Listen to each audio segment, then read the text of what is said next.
जय श्री कृष्णा। आप सभी पर कान्हा जी की कृपा सदा बनी रहे। उम्मीद है आपको हमारे चैनल पर सुनाई जा रही ये कथाएं पसंद आ रही होंगी। इसके अलावा हमारे चैनल पर आजकल आप भागवत कथा भी सुन सकते हैं। आज के अध्याय में अंत में आप श्री राधा चालीसा का पाठ भी सुनेंगे, इसलिए अगर हो सके तो वीडियो को लास्ट तक जरूर देखिएगा। तो इससे पहले के अध्याय में आपने जाना था कि किस प्रकार देवर्षि नारद ने नारायण मुनि से उस व्रत के बारे में जानना चाहा था जिसे एक समय भगवान शिव ने देवी पार्वती से करने के लिए कहा था। उस व्रत का नाम है पुण्यक व्रत। आज आप रसपान करेंगे मार्गशीर्ष मास महात्म्य के अध्याय 8 का, और इसी अध्याय में आप जानेंगे कि पुण्यक व्रत क्या है, इस व्रत को रखने में किन किन सामग्रियों की आवश्यकता होती है और किन किन फलों की प्राप्ति होती है। श्री नारायण मुनि कहते हैं कि हे नारद, पुण्यक व्रत का विधान सुनकर देवी पार्वती जी का मन प्रसन्न हो गया। फिर उन्होंने व्रत की संपूर्ण विधि के विषय में प्रश्न करना आरंभ कर दिया। देवी पार्वती बोली, हे नाथ, आप वेद वेताओं में श्रेष्ठ, करुणा के सागर और परात्पर हैं। हे दीनबंधु, कृपया इस व्रत का सारा विधान मुझे बताइए। प्रभु, कौन कौन से द्रव्य और फल इस व्रत में उपयोगी होते हैं, इसका समय क्या है, किस नियम का पालन करना होता है, इसमें आहार का अर्थात भोजन का क्या विधान है और इसमें क्या फल होता है, ये सब मुझे विनम्र सेविका से वर्णन कीजिए।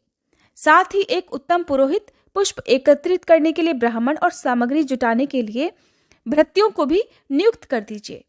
इनके अलावा और जो भी व्रत के लिए उपयोगी वस्तुएं हैं जिन्हें मैं नहीं जानती हूँ, वह सब भी एकत्रित करवा दीजिए, क्योंकि स्त्रियों के लिए तो स्वामी ही सब कुछ प्रदान करने वाला होता है। स्त्रियों की 3 अवस्थाएं होती हैं, कौमार, युवा और वृद्ध। कौमार अवस्था में पिता, युवा अवस्था में पति और वृद्धावस्था में पुत्र हर प्रकार से पालन करने वाले होते हैं। प्राणनाथ, आप तो सर्वात्मा, ऐश्वर्यशाली, सर्वसाक्षी और सर्वज्ञ हैं, सब कुछ जानते हैं। इसलिए अपने आत्मा की निवृत्ति का कारणभूत एक श्रेष्ठ पुत्र तो मुझे अवश्य ही प्रदान कीजिए। भगवान, ये तो मैंने अपनी जानकारी के अनुरूप आप जैसे महात्मा से निवेदन किया है। आप तो सभी के आंतरिक अभिप्राय के ज्ञाता और परम ज्ञानी हैं, भला मैं आपको क्या समझा सकती हूँ। ऐसा कहकर पार्वती जी ने बड़े प्रेम से अपने पतिदेव के चरणों में अपना माथा झुका दिया। तब कृपा सिंधु भगवान शिव कहने को तत्पर हुए। भगवान कहने लगे कि देवी, मैं इस व्रत की विधि, नियम, फल और व्रत में उपयोगी द्रव्यों और फलों का वर्णन करता हूँ, सुनो। इस व्रत के लिए मैं फल पुष्प लाने के लिए 100 शुद्ध ब्राह्मणों को, सामग्री जुटाने के लिए 100 भृत्यों को और बहुसंख्यक दासियों को, और पुरोहित के स्थान पर सनत कुमार जी को, जो संपूर्ण व्रतों की विधि के ज्ञाता, वेद वेदांत के पारंगत विद्वान, हरिभक्तों में सबसे श्रेष्ठ, सब कुछ जानने वाले और उत्तम ज्ञानी और मेरे ही समान है, उनकी नियुक्ति करता हूँ। तुम इन सभी को ग्रहण करो। देवी, शुद्ध समय आने पर परम नियम पूर्वक व्रत का अनुष्ठान करना चाहिए। प्रिय, माघ मास की शुक्ल त्रयोदशी के दिन इस व्रत का शुभारंभ होता है। उत्तम व्रती को चाहिए कि व्रत के आरंभ से पहले दिन उपवास करे और शरीर को अत्यंत निर्मल करके यत्नपूर्वक वस्त्रों को धोकर स्वच्छ कर ले। फिर दूसरे दिन सुबह सवेरे जल्दी उठ जाए और मुख को शुद्ध करके फिर निर्मल जल में स्नान करे। फिर हरि का ध्यान करके आचमन करे और पवित्र हो जाए। फिर भक्ति सहित श्री हरि को अर्घ्य देकर जल्दी ही अपने घर लौट आए। वहां पर धुली हुई धोती और चादर धारण करके पवित्र आसन पर बैठे। फिर आचमन और तिलक करके अपना नित्य कर्म समाप्त करे। सबसे पहले प्रयत्न पूर्वक पुरोहित का वरण करके स्वस्ति वाचन पूर्वक कलश की स्थापना करें। फिर वेद विहित संकल्प करके इस व्रत का अनुष्ठान करें। किसी भी व्रत में, जैसा कि मैं आपको हर वीडियो में बताती हूँ, कि अगर आप कोई व्रत करते हैं, पहली बार कोई व्रत प्रारंभ करना चाहते हैं, तो उसका संकल्प जरूर लेना चाहिए। भगवान शिव कहते हैं कि इन सब के बाद सौंदर्य, नेत्र दीप्ति, विविध अंगों के सौंदर्य, पति सौभाग्य आदि के लिए तरह तरह की वस्तुओं के संख्या सहित समर्पण करने की बात कहकर फिर से बोले कि देवी, पुत्र प्राप्ति के लिए कूष्मांड, नारियल, जंबीर और श्रीफल, इन फलों को श्रीहरि को समर्पित करना चाहिए। व्रत करने वाले भक्तों को चाहिए कि व्रत के दिन संपत्ति की वृद्धि करने के लिए झांझ, मजीरा आदि तरह तरह के बाजे बजाकर श्रीहरि को सुनाएं। फिर स्वामी की भोग वृद्धि के लिए भक्तिपूर्वक श्रीहरि को मनोहर खीर और शक्कर युक्त घी और पूड़ी का भोग प्रदान करें। हरि भक्ति की विशेष उन्नति के लिए अपनी इच्छा से सुगंधित फूलों की 1,00,000 माला, जो कि टूटी भी ना हो, भक्तिपूर्वक श्री हरि को अर्पित करनी चाहिए। हे दुर्गे, श्री कृष्ण की प्रसन्नता प्राप्ति के लिए नाना प्रकार के स्वादिष्ट और मधुर नैवेद्यों का भोग लगाना चाहिए। हे सुव्रते, इस व्रत में श्री कृष्ण को प्रसन्न करने के लिए भक्ति सहित तुलसी दल से संयुक्त तरह तरह के फूल निवेदित करने चाहिए। व्रती को चाहिए कि वह व्रत काल में जन्म जन्मांतर में अपने धन धान्य की समृद्धि के लिए हर दिन 1 सहस्त्र ब्राह्मणों को भोजन कराए। देवी, प्रतिदिन पूजन काल में फूलों से भरी हुई 100 अंजलियां समर्पित करे और अपने मन में श्री हरि की भक्ति बढ़ाने के लिए 100 बार प्रणाम करे। हे सुव्रते, व्रत काल में 6 महीने तक हविष्यान्न, 5 महीने तक फलाहार और 1 पक्ष तक हवि का भोजन करे। फिर 1 पक्ष तक केवल जल पीकर रहना चाहिए। अग्निदेव के लिए 100 अखंड रत्न दीपों का दान करना चाहिए। रात में कुशा का आसन बिछाकर उसके ऊपर बैठकर जागरण करना चाहिए। देवी, इस प्रकार व्रत के भलीभांति पूर्ण होने पर फिर उद्यापन करना चाहिए। उस समय 360 डलियाएं, जो कि वस्त्रों से ढकी हुई और भोजन के पदार्थों, यज्ञोपवीत और मनोहर उपहारों से सजी हुई हो, उन्हें दान करना चाहिए। 1360 ब्राह्मणों को भोजन और 1360 तिल की आहुतियां देने का विधान है। फिर व्रत समाप्त हो जाने पर विधि पूर्वक 1360 स्वर्ण मुद्राओं की दक्षिणा देनी चाहिए। इसके अलावा व्रत की समाप्ति के दिन दूसरी दक्षिणा भी बताऊंगा। देवी, इस व्रत का फल यही है कि श्री हरि में भक्ति दृढ़ हो जाती है। श्री हरि के समान तीनों भुवनों में विख्यात पुत्र उत्पन्न होता है और सौंदर्य, पति, सौभाग्य, ऐश्वर्य और अतुल धन की प्राप्ति होती है। हे महेश्वरी, यह व्रत प्रत्येक जन्म में समस्त मनोवांछित सिद्धियों का बीज है, जिसका मैंने इस प्रकार वर्णन किया। इसलिए हे देवी, तुम भी इस व्रत का अनुष्ठान करो, साध्वी तुम्हें पुत्र उत्पन्न अवश्य होगा। ऐसा कहकर शिवजी मौन हो गए। श्री नारायण जी कहते हैं, हे नारद, इस प्रकार व्रत के विधान को सुनकर देवी का मन प्रसन्नता से खिल उठा। फिर उन्होंने अपने स्वामी शिवजी से दिव्य और शुभकारिणी व्रत कथा के विषय में जिज्ञासा प्रकट की। श्री पार्वती जी ने पूछा कि हे नाथ, ये व्रत और इसका फल और इसका विधान तो बड़ा ही अद्भुत है। भला किसने इस व्रत को प्रकाशित किया और इसकी श्रेष्ठ कथा का भी वर्णन कीजिए। तब श्री महादेव जी बोले, प्रिय, मनु की पत्नी शत्रुपा, जो पुत्र के दुख से दुखी थी, ब्रह्मलोक में आकर ब्रह्मा जी से बोली। शत्रुपा ने कहा, हे ब्राह्मण, आप तो जगत का पालन पोषण करने वाले और सृष्टि के कारणों के भी कारण हैं, इसलिए आप मुझे ये बतलाने की कृपा करें कि किस उपाय से बांझन को पुत्र उत्पन्न हो सकता है, क्योंकि हे ब्राह्मण, उसका जन्म, ऐश्वर्य और धन सब निष्फल ही होता है। पुत्रवानों के घर में पुत्र के बिना अन्य किसी वस्तु की शोभा नहीं होती। तपस्या और दान से उत्पन्न हुआ पुण्य जन्मांतर में सुखदायक होता है, परंतु पुत्र पिता को अर्थात इसी जन्म में सुख, मोक्ष और हर्ष प्रदान करता है। निश्चय ही पुत्र नामक नरक से रक्षा करने का कारण भी होता है। हे ब्राह्मण, आप पुत्र ताप से संतप्त हुई मुझ अबला को पुत्र प्राप्ति का उपाय बतला दीजिए, तभी कल्याण है, अन्यथा मैं पति के साथ ही वन में चली जाऊंगी। आप प्रजा को धारण करने वाली पृथ्वी, धन, ऐश्वर्य और राज आदि ग्रहण कीजिए, क्योंकि हे तात, हम दोनों पुत्रहीनों को पुत्र के बिना इन सबसे कोई मतलब नहीं। साक्षात ब्रह्मा जी से ऐसा कहकर शत्रुपा फूट फूट कर रोने लगी। तब उसकी ओर देखकर कृपालु ब्रह्मा जी ने कहा, वत्से, जो समस्त ऐश्वर्य आदि का कारण रूप, सभी मनोरथों को देने वाला और शुभ कारक है, उस सुखदायक पुत्र प्राप्ति के उपाय का वर्णन करता हूं, सुनो।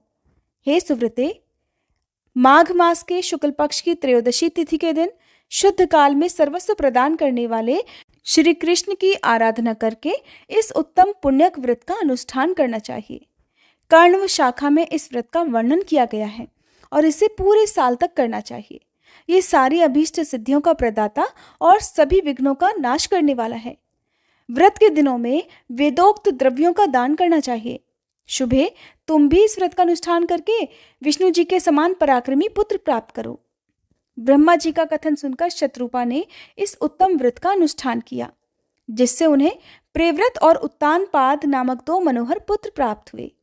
देवहूति ने इस पुण्यप्रद और शुभ पुण्यक व्रत को करके कपिल नामक पुत्र प्राप्त किया, जो सब में श्रेष्ठ, सिद्ध और नारायण के अंश से प्रकट हुए थे। शुभ लक्षणा अरुंधति ने इस व्रत को करके शक्ति को पुत्र रूप में प्राप्त किया। शक्ति पत्नी को इस व्रत के पालन से पराशर नामक पुत्र की प्राप्ति हुई थी। अदिति ने इस व्रत का अनुष्ठान करके वामन नामक पुत्र प्राप्त किया। ऐश्वर्यशालिनी शची ने इस व्रत को करके जयंत नामक पुत्र को जन्म दिया।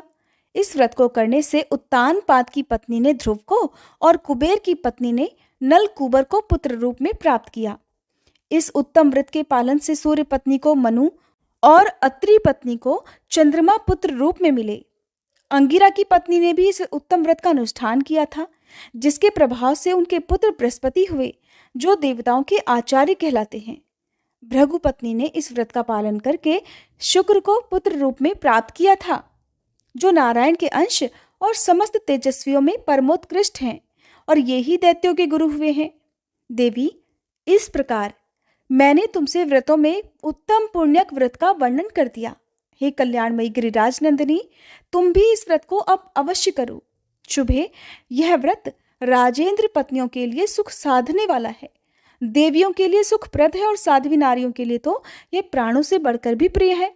महासाध्वी, इस व्रत के पुण्य प्रभाव से संपूर्ण देवताओं के ईश्वर और स्वयं श्री कृष्ण तुम्हारे पुत्र होंगे। नारद, ऐसा कहकर शंकर जी मौन हो गए। फिर परम प्रसन्न हुई पार्वती देवी ने शंकर जी की आज्ञा से उस व्रत का अनुष्ठान किया। इस प्रकार मैंने तुमसे गणेश जी के जन्म का कारण, जो कि सुखदायक, मोक्षप्रद और सार रूप है, वर्णन कर दिया। हे देवर्षि, अब और क्या सुनना चाहते हो? तब देवर्षि नारद ने मुनि नारायण से जो भी प्रश्न किए, उनका वर्णन आप अगले अध्याय में सुनेंगे। उम्मीद करती हूँ हर बार की तरह आज का अध्याय भी आपको पसंद आया होगा। अब सुनिए श्री राधा चालीसा पाठ। श्री राधे वृषभानुजा भक्तनी प्राणाधार, वृंदा विपिन विहारिणी प्रणावो बारंबार। जैसो तैसो रावरो कृष्ण प्रिय सुखधाम, चरण शरण निज दीजिए सुंदर सुखद ललाम। जय वृषभान कुमारी श्री श्यामा, कीर्ति नंदनी शोभा धामा। नित्य विहारिणी श्याम अधर, अमित बोध मंगल दातार। रास विहारिणी रस विस्तारिणी, सहचरि सुभाग यूथ मन भावनी। नित्य किशोरी राधा गौरी, श्याम प्रनाधन अति जिया भोरी। करुणा सागरी हिय उमंगनी, ललिता दिक सखियाँ की संगनी। दिनकर कन्या कुल विहारिणी, कृष्ण प्रण प्रिय हिय हुलस्वानी। नित्य श्याम तुम्हरो गुण गावे, श्री राधा राधा कही हर्षावहि। मुरली में नित नाम उचारे, तुम कारण लीला वपुधारे। प्रेमा स्वरूपिणी अति सुकुमारी, श्याम प्रिय वृषभानु दुलारी। नवल किशोरी अति छवि लगे धामा, द्युति लघु लाग कोटि रति कामा। गौरांगी शशि निंदक वदना, सुभग चपल अनियारे नैना। जावक युत पद पंकज चरण, नुपुर ध्वनि प्रीतम मन हरिणा।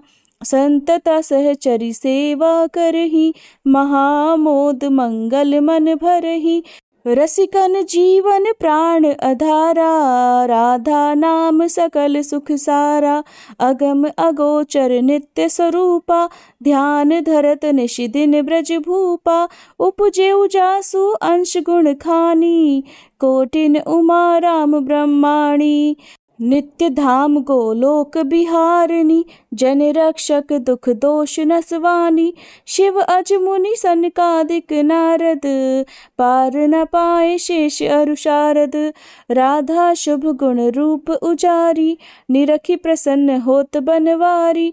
ब्रज जीवन धन राधा रानी, महिमा अमित न जाए बखानी।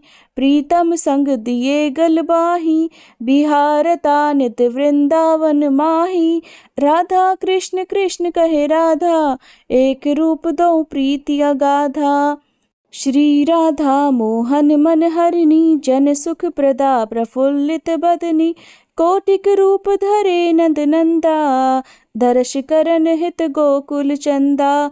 रास केली कर तुम्हें रिझावे, मान करो जब अति दुख पावे।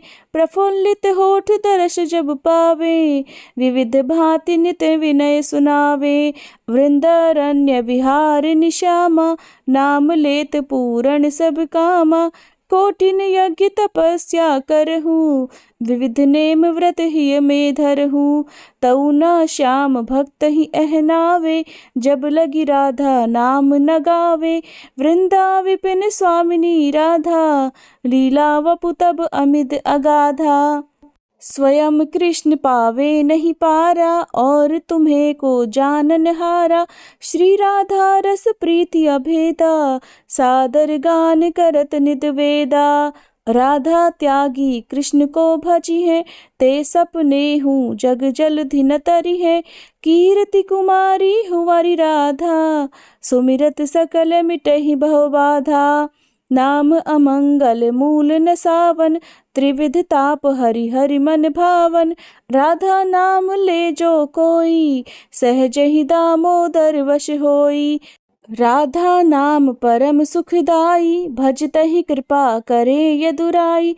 यशुमति नंदन पीछे फिर है, जो को राधा नाम सुमिर है। रास विहारिणि श्यामा प्यारी, करहु कृपा बरसाने वारी।